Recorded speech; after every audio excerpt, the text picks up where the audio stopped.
Yeah, so the toads just kind of croak at you, and they like hop around your hand, and they're like just trying to generally avoid you. And one just kind of like sits on top of your hand.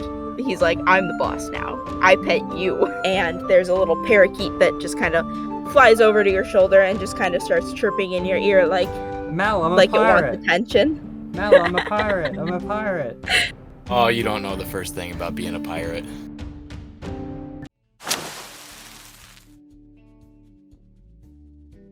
Alright, so yeah, let's head down back into the main street there. You head back into the main street, and you kind of take note on the other shops that are around. There's the Green Thumb. It's like an herbalist and alchemy shop, and the sign for it is just this big thumbs up, and the thumb is just like wrapped in a nice thick green moss, and it looks pretty cool. Yeah, there's Felwyn's Familiars, which it's a nice little pet shop. Maybe we could have a look in here. There's like all these funny little animals in the window. That's your reflection. That one has sparkles. Alright, we can go in. I'll follow you in. Alright, I just walk in and I just like walk straight up to like the little cute things like The little cute things. Okay, so what does Brinto consider cute though?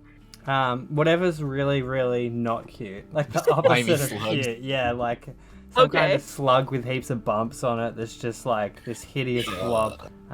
Yeah. I'm just like, Mel! Yeah, so Brinto, you notice like there's an octopus swimming around in a tank, and it's just kind of chilling. And then there's like this enclosure like with different like stacked aquariums kind of thing, where it contains like a bunch of very ugly, very warty toads, and there's one with like a crab in it. There's a little hermit crab.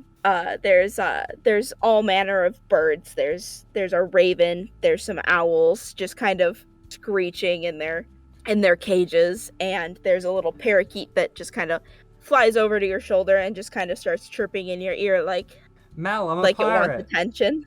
Mel, I'm a pirate. I'm a pirate. Oh, you don't know the first thing about being a pirate. Alright, I with the bird still on my shoulder, I walk over and I start patting the toads. Yeah, so the toads just kind of croak at you, and they like hop around your hand, and they're like just trying to generally avoid you. And one just kind of like sits on top of your hand, like he's like, I'm the boss now. I pet you. Alright, shopkeep, your frog has claimed me. Sorry, the frog. This guy. Gerald, what did I tell you about that? You better watch out. He might decide to pee on you, because Oh. he does that to anyone that tries to stick their hand in there. And emerging from like one of the back rooms, there's like this tall elven woman with like very pale, like almost white hair, and she looks to be in about her like early 30s, and she starts laughing. It's like, nah, I'm just messing with you. I'm sorry. It's funny to mess with all of the newcomers. You are certainly not from around here. Hello. Oh, hello. No, I'm definitely not from around here. Have you seen the airships? They're marvelous contraptions that fly on the sky. Certainly, I've flown in them quite a few times actually. Oh, I could only dream of flying in one. Anyway, we're looking around, and I saw some of your little creepy crawly familiars in here, and I thought I'd pop in and have a look. Was it Gerald the frog that was just on me? It's Gerald. Gerald, okay. How much for the frog? He's just 2 gold. Alright, pull out 2 gold and I put it on the table. First put him onto my hand, and then I give him. And Gerald just kind of. As soon as I'm out of the store, I'm eating this frog. You're eating the frog? Yeah. Okay. I grabbed the handed frog the and I 2 gold. put it in my pocket. You just shove poor Gerald in your pocket, and you just like walk out. Thanks for your business. Come again. And Thank you. she just kind of calls after you, a little confused. So yeah, Rinto, you walk out and you have a frog in your pocket. Cool. Okay, and I'm unaware that you're gonna eat this frog, Yeah. so I'm just walking next to you. I look at Mal and I just pat my pocket and give him a look as if he knows that I'm gonna eat it, but he doesn't. No, you got yourself a frog there, buddy. And Rinto, as you're thinking about how you're gonna eat this frog later, you you can't help but laugh at at the irony of the fact that he has the same name as the other person you're looking for. Alright, so let's continue on. We've got one Gerald, let's find another. You continue surveying the city and eventually make your way up to the residential district just to see if Gerald ended up somewhere higher. And there's still no sign of him anywhere. And you start to wonder, is he like just in a completely different place? Did he actually fall to the forest below? Did he get turned into a frog? Let's hope not. Don't eat him. Did the weird portal magic mess with him? Did he actually end up as a frog? We'll never know. If I eat him, that'll be so good. But you don't have too much time to continue considering this, as suddenly a large explosion just rings out from down below, and you start to hear screams and smell just the hint of smoke in the air as things start to burn. Smells good to me. Mal, my friend Gerald that I came through the portal with, he has a habit of blowing things up. That could have been him. Of course your friend blows things up. Alright. And look, if we can't find the other Gerald, we already have a Gerald. So let's go take a look. All right, let's head towards the explosion. All right, so you make your way down to the lower floor again, where the merchant district is, and the big airship dock, and the sound of screaming and fire burning fills your ears as you look over at that dock, and there is one airship that has just completely gone up in flames. Oh, the humanity. So can we run and help out? Yeah, you certainly can. Awesome. Just give me a basic dex check to see if you can like kind of weave your way through the crowd without kind of getting swept away as everyone is running away. I got a 4. That area. 18. Yeah, so Mal, you just kind of get swept up in the crowd. Everyone's running. What are you doing, you fool? Get out of here. Don't go towards the explosion. Grab onto my tail. I'm just like slipping through like. I'm missing. Rinto yells, grab onto my tail, and you have just enough time to just kind of grab on it, accidentally pull it a little too hard, and he yelps out in pain, but you hold on, and you guys make your way through to the airship dock, and there's some people that are injured, there's some blood, there's a lot of fire, and you're kind of coughing as the smoke just kind of assaults your senses. And you can't really see very well as everything burns, because, I mean, it's all wood. So, the wood is just going up in flames. And you, over the screaming and general shouting, you hear, free the world trees! Free the world trees!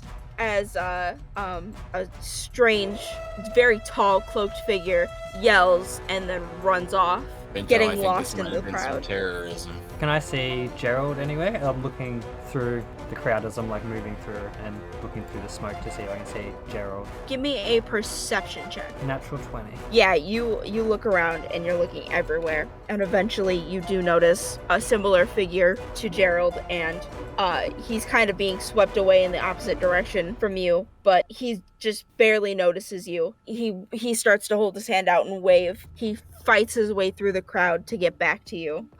Man, I didn't think I'd ever find you guys, but here you are, and I almost got caught in that explosion. I was on that airship, and I sensed something was off, and I was just out of there, man. You guys are okay, right? Gerald, yeah, good to see you, my friend. So you didn't cause this explosion. That's unlike you. Yeah, you know, the thought crossed my mind, and then before I could do it, someone else did. Fair. Funny that, huh? Yeah, fair. Okay. Did you see who did it? Like, we heard that guy screaming. Free the world trees, I think. World trees. Yeah, think someone's. I don't know. Did someone arrest a world tree? I don't know what the world tree is. Yeah. I don't know. I mean, maybe it's these giant tree we're in. I think from what I've heard, they've called these cities the world trees. Yeah, Mal, you recall these giant trees that are bigger than everything in the forest around them. They're called the world trees, and they house these sprawling cities that just kind of take up the entirety of like the top branches that are kind of like weirdly like flattened out, almost like they were made to house these cities. And so we saw a tall, cloaked figure rushing off at that same time. Did anyone see where he went into the crowd? I kind of lost him after he went into the crowd. I didn't. I mean, I noticed you guys, so I zeroed in on you. Oh, Gerald. Sorry. Meet, and I pulled the other Gerald out of my pocket, and I just said, meet Gerald. Did you name him after me because he's ugly, or was that just... He was already named Gerald. You need some self-confidence, my friend. And I put him back into my pocket. He's gonna insight check you, so roll either whichever you want, deception or persuasion. I'll roll persuasion. Yeah, he's just gonna kind of give you like 17. Okay. Yeah. So he kind of like nods his head, like, okay, yeah. Sorry. I just look. Alea just dumped me. I haven't been feeling too confident lately, buddy. I didn't mean to doubt you. It's all right, friend. It's all right. We'll be back through that portal at some stage, and we can find your sweetheart. But yeah, I think we've got some more pressing issues with the explosions and the hooded people. Yeah, and the fire.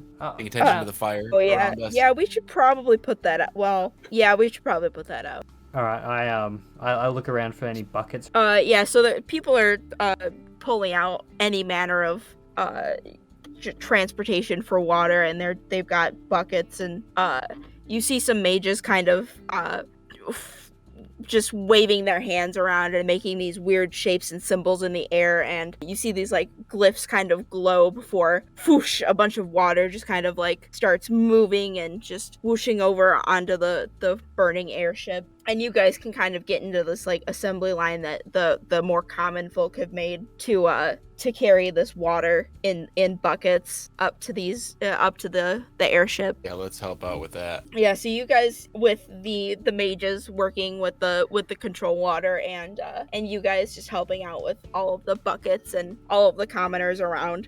It takes a while because it's a pretty big airship, but eventually most of the fire is put out, and they go to the inside, or some of the people go into the inside of the airship to put any residual flames out that they couldn't reach. The giant dock has been mostly put out. It's just kind of smoldering at this point, and everything seems like it's calmed down a little bit, and it's pretty okay. Okay, so People are a little shaken up, and medics have arrived to take care of anyone that got caught in that blast initially. So I look over at Rinto and say, it looks like everything's under control. Can we figure out what the heck happened here? Yeah, let's ask around and see if we can find out more about these people causing this problem. Rinto, what's your passive perception? 12. Okay, so Rinto and Mal, both you kind of just, as you're glancing around and looking for any signs of the person that did this, you kind of notice that in a couple spots all around the world tree, there are just kind of like spots littered with like these bluish white glowing symbols that have looked like they've been carved into the bark. And you notice one has been tampered with, and it looks really weird. It looks like it's been scratched out, and that glyph was just completely ruined. And slowly the wood around it is starting to turn dark and shrivel up and look kind of blighted almost. Mel, you're the magic guy. Do you want to, what do you think of this? Have I seen anything like this before? Is this familiar to me at all? Give me a history or arcana check, whichever one you want. We'll go history. 11. So you think back and you kind of wonder, man, is this familiar to me? What is this? And it doesn't seem like it. This seems like that the world trees are protected by those glyphs. That's how the magic kind of courses through them to protect them. But other than that, like you don't know what else is going on with this aside from the fact that it just kind of looks bad. Okay, so Rento, I guess it looks like somebody's messed with this glyph, which might explain what happened here. Okay. Because these are what protect the trees and keep the magic flowing in sync with everything. Quentin did say there was some kind of magic protecting the tree. Maybe this is what Quentin was talking about. Yeah, appears that way. And is that one This one broken? itself. Is that what's going on? That one's It broken. looks like somebody's done something nefarious here. Maybe our tall cloaked friend. I go around and I talk to people in the crowd to see if they knew where that cloaked figure went, which way he went. Did anybody Okay, see yeah, him? so asking around, most people were just kind of caught up in the panic and caught up in trying to take care of the fire. One person said they saw them dart around the corner, like around the other side of the airships. They're not really sure after that, and they didn't really take too long to pay any mind to it. No worries, no worries. Mel, do you reckon we should maybe follow that advice and Yeah, follow let's that check lead? around that corner. He might be long gone, but we might as well check around that corner. Yeah, you guys go around the corner and you don't notice anything at first, until another one of those scarred glyphs catches your eye. Um, Mm. it looks like they had just enough time to mess with another one, and maybe it was enough to cause enough damage to potentially weaken the tree's defenses, but you're not really sure. Does this look like it happened after the explosion, or is this something that happened before? Can we tell? It looks to be about the same. I mean, it it looks just as dark, just as faded, with the light just completely dying in it from that sigil. Okay. So you can't really tell how long ago it happened, but you assume it was probably after that first initial explosion. How frequent are these spaced? Is this something we should be able to follow sort of along a path of these? They're kind of just, they're not really in any kind of path or pattern. They're just kind of scattered about in random distances to just kind of disperse that protection magic. And do we see any other ones that look damaged, or is it just this second one now? This is the only other one that has caught your eye. Okay. You can make an investigation check to see if you can see any more. 17. Okay. Yeah, so you look around and you look for any more of these sigils, and most of them look pretty much untouched. It looks like maybe farther down, as the person was trying to make their getaway, they attempted to cut into a third one, but they didn't have the chance. So they just barely got some kind of like blade into it and almost cut through the entire symbol, but it got stopped halfway through. Okay, so if we're standing near that last half defaced one, kind of looking around, do we see any clues as to which direction anybody would have gone from there, or are we just kind of out of luck? That one is pretty close to kind of an edge where it maybe someone could have dropped off into the forest below. It also looks like there's something kind of weird in this, like in the trunk of the tree, because the way you're staring at it, it looks big enough that if you put a door there, you could certainly go through it. So maybe there's some kind of hidden trap door somewhere that they might have gone through, or they could have just had some way of flying. It's pretty unclear though. What do you reckon, Mel? Rinto, what do you think? I don't know. Like, there's a couple of slashed things now. I mean, if we could maybe get inside that tree trunk if it had some kind of door on it, but I don't have the tools on me to carve a door out of a tree right now. I've just got this dagger. I don't think I can do much with that. Can I just look around to see if there's any like latch or anything to like trigger some kind of like opening? Give me an investigation check. 18. Okay. So yeah, you look around and you kind of see some blood smeared on one of those symbols. It looks like maybe either someone was injured and they rubbed up against it, or something. You only see it on the symbol. Okay. Blood magic, Mel? Is that a thing? I don't know what to make of it. I pull a card out of my deck and just slam it down. Alright, so you pull out the 10 of spades, and it's a little squirrel. Ooh. Won't eat it. Okay. Squirrel friend, run around this tree and find any kind of opening you can find. Hop hop. The the squirrel just kind of sits there, staring blankly. It's an illusion. It is still just an illusion. Maybe no. Put him back in my pocket. I was just thinking, I have a dagger. Do we how attached are you to your little frog Gerald? Oh no, not Gerald. I pull Gerald out, I kiss him, and I say, we're gonna try this. I don't know if it works, but you're probably gonna die. And then I put him onto the symbol. Mel. And I hold him so he doesn't flop away. He's just kind of sitting there. Okay. Not a care in the world. And I use my my dagger to just gently slice him in half. Gently, that's even worse. He lets out this little squeak of pain as you just slice into him, and Poor Gerald. blood starts pouring out, and it gets on the tree, and the sigil glows, and Ooh. a doorway forms in that trunk of the tree. A glowing doorway. Almost looks like the portal that you went through, Rento, but not quite portally. Just Ooh. Wow. Awesome. Well, Mel, So we don't know how long this is going to be open for, because obviously it closed before. So if you're hungry, why don't you eat what's left of Gerald, and we can go check this tree out. yeah, I grabbed the legs of the frogs.